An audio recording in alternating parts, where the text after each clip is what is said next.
As we journey through the days of Lent this year, I thank you for taking the steps that led you here to St. Andrew tonight to reflect in worship about the ways in which Jesus walks with us in all of the experiences and the seasons of this life, with special attention to one specific handful of those experiences and places. And thanks to the willingness of 5 of your fellow church members, we on these 5 Wednesday evenings will hear the stories of things like major life changes and the challenges that they bring, illness and loss, hope and heartbreak, and pathways to service and to ministry that may not always be quite as smooth as you think. And tonight we begin with a conversation about Jesus walking with us in our work. This one is with Mitch Glazier, who is a longtime member of St. Andrew, predating even me. As I mentioned last Sunday in the morning announcements, Mitch serves as president of the Recording Industry Association of America. Prior to that, he worked for the government as a lawyer for the House Judiciary Committee. As you watch and listen to this conversation, I want to invite you to look for 3 things. One is how Mitch has seen Jesus in his work and how he gives witness to that. The other is how his participation in the work of Christ here at St. Andrew enables him to be a witness in his very unique work environment. And the third is how his walk with Jesus shapes his whole life as a child of God. Finally, I invite you to think as you watch and listen about the messages that the Spirit of Jesus may be sending to you as you open up your eyes to see him walking with you in your work. Whether that happens to be the stress of a full-time demanding job, or leadership in the PTA, or you're leading a group here at St. Andrew, or you're coaching a team, or you're volunteering in your community, or you are one of those people who is busier in retirement than you ever were before. And so with that, here is tonight's Walk with Jesus in a conversation with Mitch Glazier.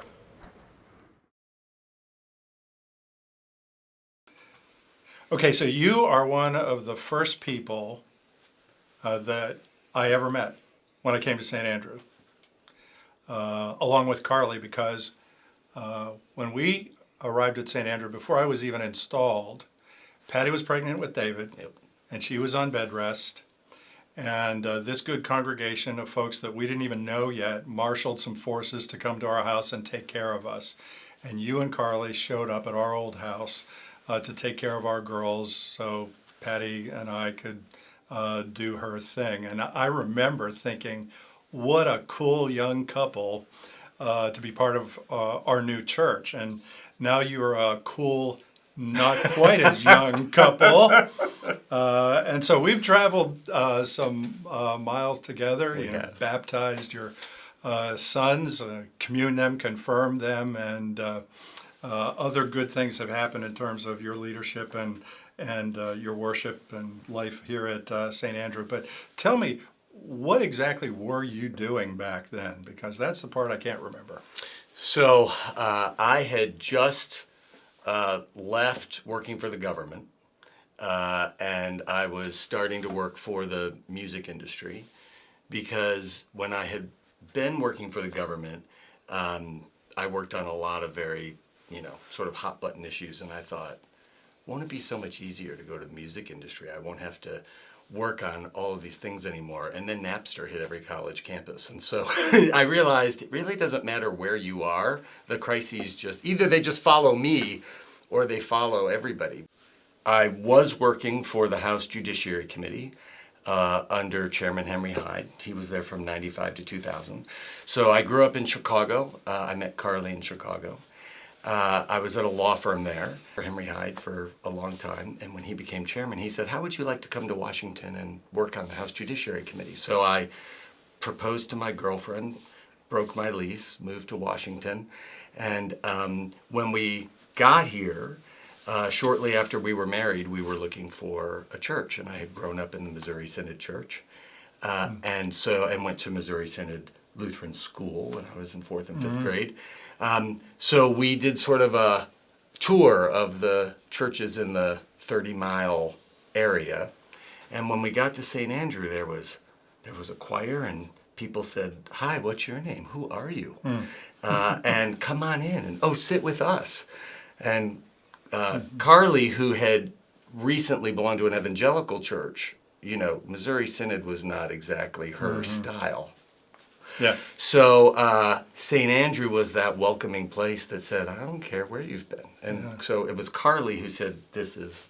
So then on to entertainment and... So one of my jobs when I was at the committee was to work on intellectual property law, because I had worked on those cases when I was at a law firm, some of them.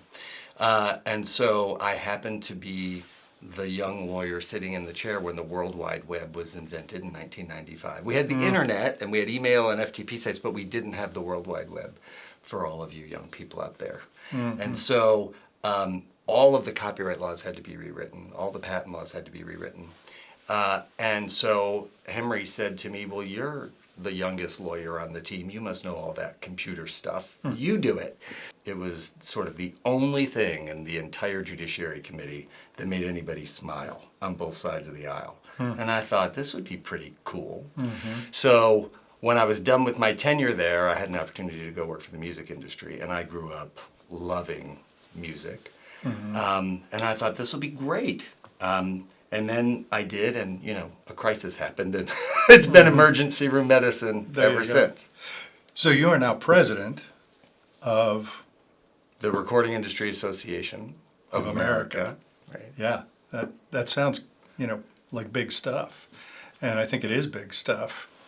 But one of the questions, that kind of comes to my mind in the midst of your journey and all of that is that, when you think of law and you think of somebody working in government, or you think of somebody working in entertainment where, you've come into contact with some pretty famous people, I'm sure. Are those places that, I would almost immediately think, well, Jesus is really showing up in all those places. And I think a lot of people would say, I'm not sure that happens, or, if it happens, it's not something that we see when we turn on the TV or whatever. But I was wondering, in the context of, our theme this year, Walks with Jesus, have there ever been some specific situations in which you really, kind of saw the Spirit of Jesus kind of showing up in, a meeting or an exchange or a place or in somebody's life where, you really got to experience that in a personal way? Absolutely. Both inside the organization where I have a leadership role and outside the organization where I have sort of more of a service role. There's service in both and leadership in both, but they're emphasized differently in different places. I have been amazed at how many times Jesus has shown up. Sometimes I don't realize it till afterwards. Sometimes it's very apparent in the moment. And there are some people who are, icons in the industry who would surprise you because they don't mind making an intentional moment to recognize the influence of Jesus in their life, or to share with others the influence that Jesus has in their life. So my job is to sort of mix entertainment and politics. We had a hearing in the Senate Judiciary Committee. Smokey Robinson came to testify at the hearing. We were briefing him. We got into the car. We're driving to the Senate office building. And, we were all in lawyer mode with our books kind of behind him. The cameras are on. We all walk into the building. He's getting ready to go in, and he stops before we got in. And we all stood together in the hallway, and he said, "Does anybody mind if we just take a moment to pray before we go in?" And everybody sort of reverently stood by, and he asked God to be with him as he testified, because he understood the responsibility of what he was about to do.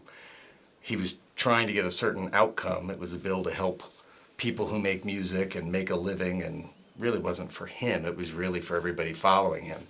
And he just asked for wisdom and, basically for the Holy Spirit to help him do a good job, which surprised me because I don't really remember many public, I don't read his bio and see, oh, Smokey is a guy who,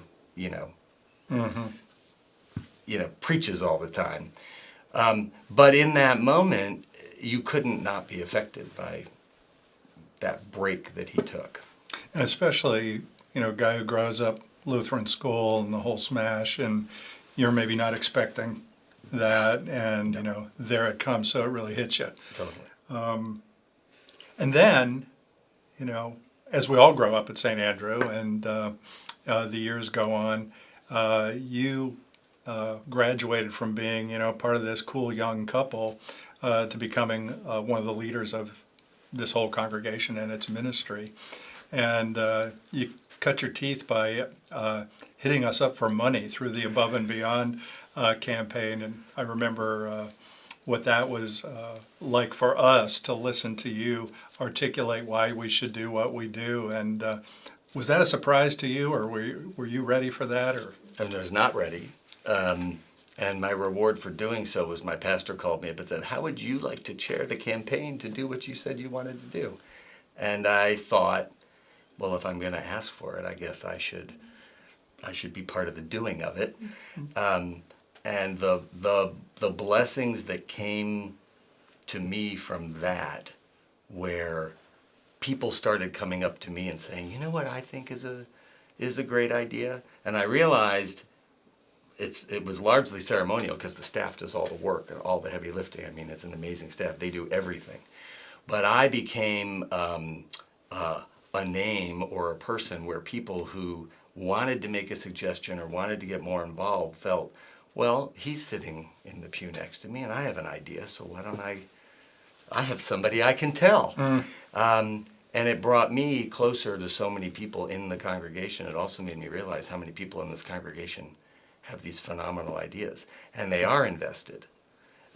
Sometimes they don't feel like, maybe this is because we're Lutheran, we don't feel like we can get out there and, say or demand or give our thoughts or express it. And it's been awesome. It's still to this day, people come up to me and they're like, we don't have enough dry erase markers That's great. in the classroom. Yeah. I said, let's add it to the list. What do you need to do your ministry? Sometimes it's just going to CVS, but we'll do it. Yeah. But the magic of that is that it creates these relationships with people that you may not have known very well, and now you connect with them in a way that says, hey, we're part of this great mission together. I mean, this is the greatest cause there is, and we're in it together. So, and you've made us feel as good as we can feel about parting with our hard-earned dollars for the sake of life at St. Andrew. Well, if that wasn't enough, then you became our director of confirmation ministry. So, this is about the spiritual nurture and formation of 7th and 8th graders, and the reality that for at least some of them, if not many of them, this is the most intensive time of Christian education many of them will ever experience, like literally in their life. And you're in charge of that. And tell us a little bit about what that journey has been like, because I know you kind of present yourself to this other part of the world that you live in as a confirmation teacher. What's that like, and how's that going over? So being the confirmation director has probably been one of the biggest blessings of my life. It was another time when my pastor called me up and said, "How would you like to be the director of confirmation?" And I thought, don't really know if I can do that. I don't know if I know enough to do that. And honestly, it has affected so many facets of my life. It has made me return to the Bible.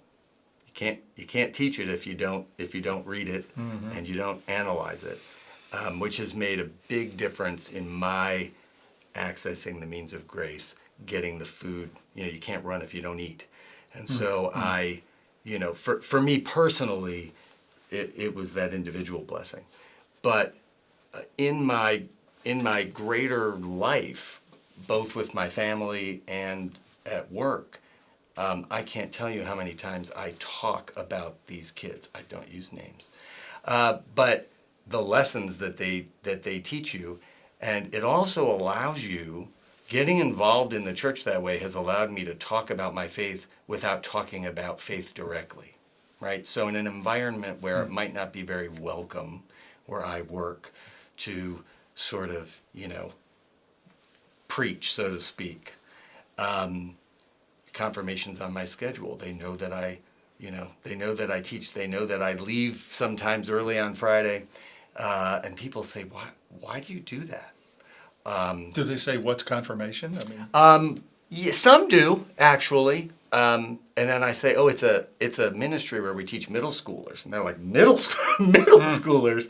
Who, by the way, are some of the wisest people. It's like that awkward time of life before you start rationalizing. It's an awesome period of life. But I'm able to basically relate to people through a story that everybody can connect to. Anybody who's had kids, anybody who has a nephew or a niece, anybody who has sort of dealt with kids at that age of life, but talk about it in a way where it's related to what we have been talking about in confirmation. So it has had a much bigger influence on my life than I ever thought that it would.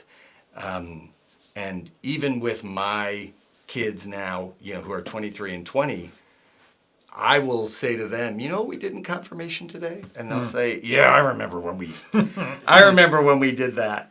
But it helps them to reconnect to what they learned and where they are. So this ripple effect that this ministry has had in my life has been amazing, truly.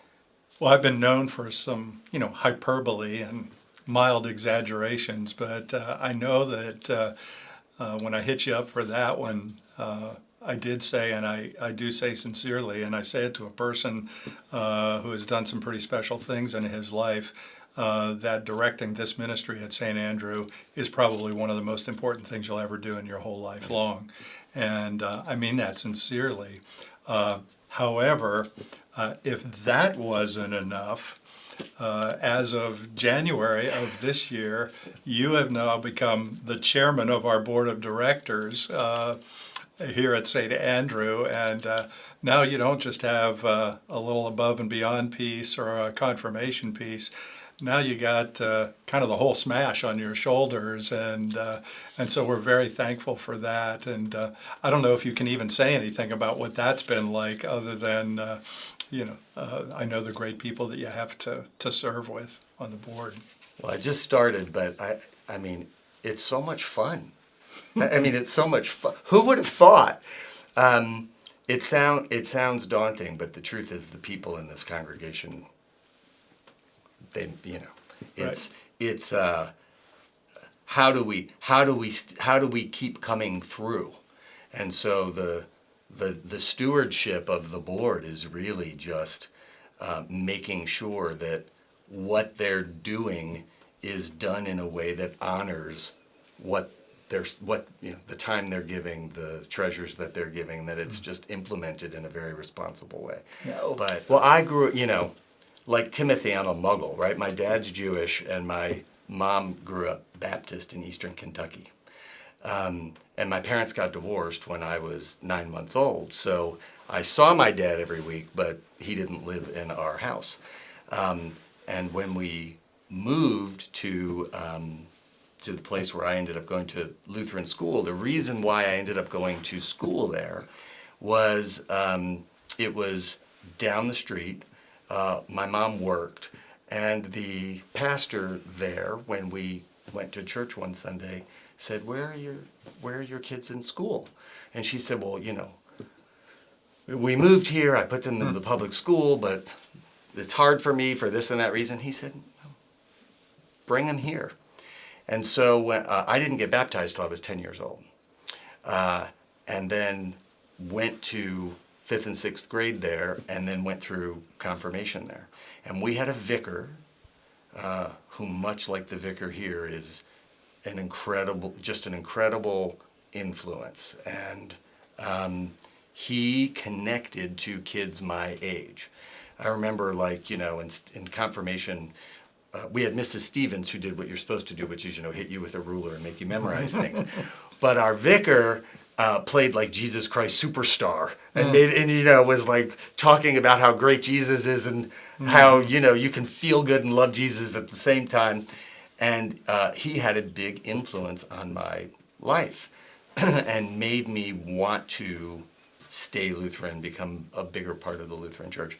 Never did I imagine I would be doing this, but it did make me want to learn more. Any thoughts that you would share with people as they think, and we challenge them during these days of Lent, about what to watch out for or to think about in the context of Jesus walking with you, things that we might miss if we weren't looking, or that maybe surprise us along the way?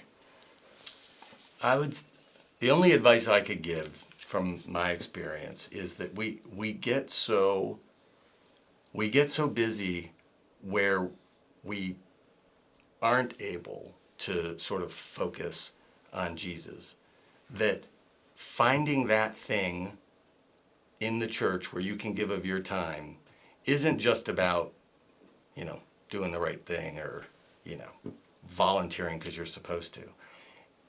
It provides the reset and the context for you to not only have a link to your church and your faith, but it gives you, in my case, something to focus on and almost talk about, because it just becomes part of your life. It just becomes another activity in your life, but it's an activity that recharges you and resets you, and then you're talking about it with other people. You're not talking about faith directly necessarily.